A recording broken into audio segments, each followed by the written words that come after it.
AI will likely eliminate millions of jobs, many people are going to ask, why on earth did you create this technology?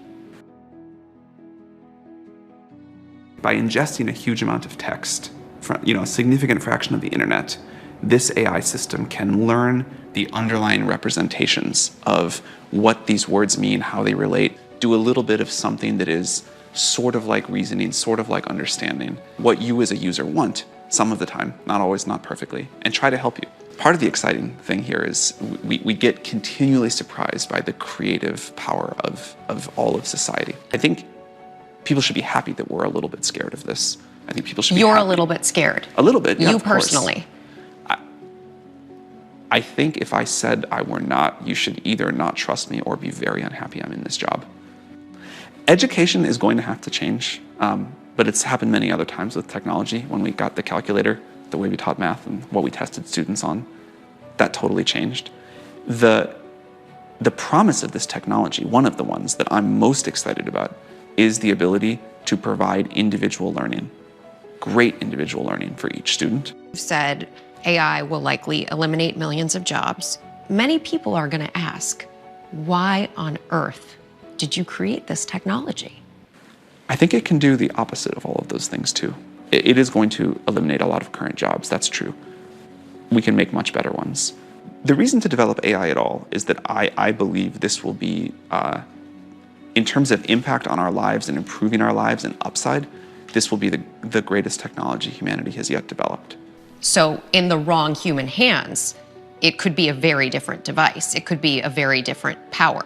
We do worry a lot about authoritarian governments developing this and using it. Russia, China. Are you speaking to the government? Oh, yes. You're in regular contact? Regular contact. And do you think they get it? More and more every day. So I think there's two things happening now and then a bigger third one later.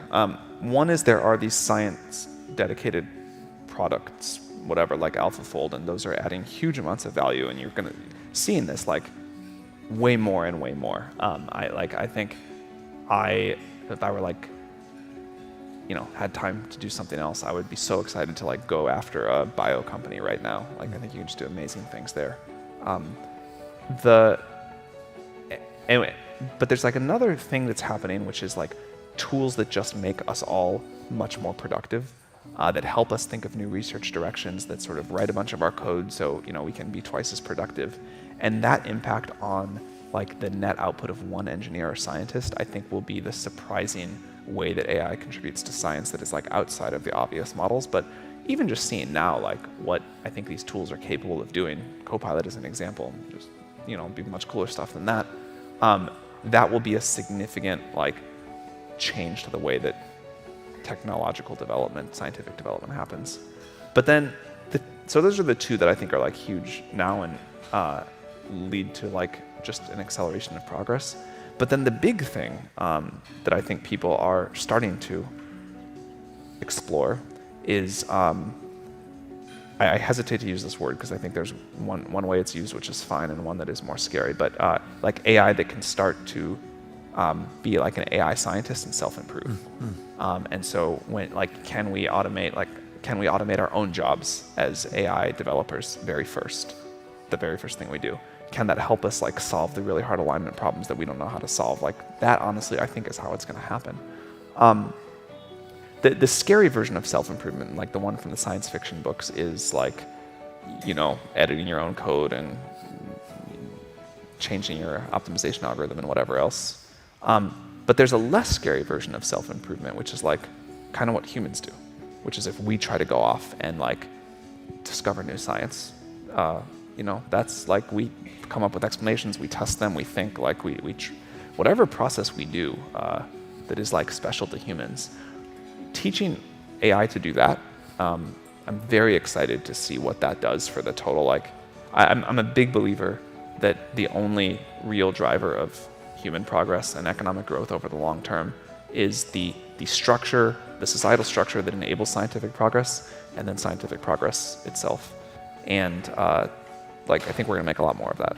Yeah. So the alignment problem is like we're going to make this incredibly powerful system, and like it'd be really bad if it doesn't do what we want, or if it sort of has goals that are either in conflict with ours, in many sci-fi movies about what happens there, or goals where it just like doesn't care about us that much.